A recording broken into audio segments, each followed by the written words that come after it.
നിൽക്കുന്ന ആളുകള് ഈ സമരം എന്തിനാണ് എന്നുള്ളതൊന്ന് അല്പം ഒന്ന് ശ്രദ്ധിച്ചു കഴിഞ്ഞാൽ, അല്ലെങ്കിൽ ഈ ഫ്ലെക്സുകളിലേക്കൊന്ന് നോക്കി കഴിഞ്ഞു കഴിഞ്ഞാൽ, ഈ ഫ്ലെക്സുകളിലേക്കൊക്കെ ഒന്ന് നോക്കിയേ, എന്തോരം പെൺകുട്ടികളുടെ പടം അവിടെ കാണുന്നത് അല്ലേ?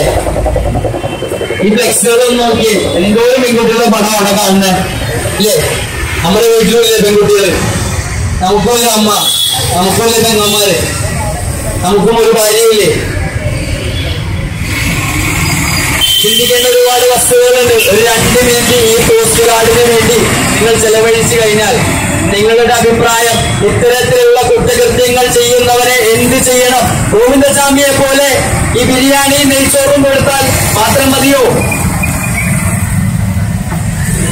അത്തരത്തിലുള്ള നിങ്ങളുടെ അഭിപ്രായങ്ങൾ രേഖപ്പെടുത്താനുള്ള ഒരു പൊതുവേദിയായിട്ട് ഇതിനെ കാണണം.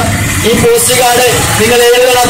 നിങ്ങൾ എഴുതി ഈ പോസ്റ്റ് കാർഡ് നമ്മൾ പോസ്റ്റ് ചെയ്യുമ്പോൾ അതിന്റെ അഡ്രസ് എന്ന് പറയുന്നത് ഈ കേസിന്റെ അന്വേഷണം നടത്തുന്ന വിവരം കേട്ട CI അല്ല, DYSP അല്ല. ഈ പോസ്റ്റ് കാർഡ് അയക്കുന്ന ആർക്കാ? ഈ പോസ്റ്റ് കാർഡ് അയക്കുന്നത് നമ്മുടെ ഇന്ത്യയുടെ പ്രഥമ പൗരനായിട്ടുള്ള നമ്മുടെ രാഷ്ട്രപതിക്കാണ് ഈ പോസ്റ്റ് കാർഡ് അയക്കുന്നത്.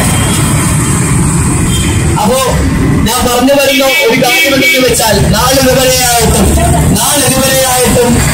നമുക്ക് ഈ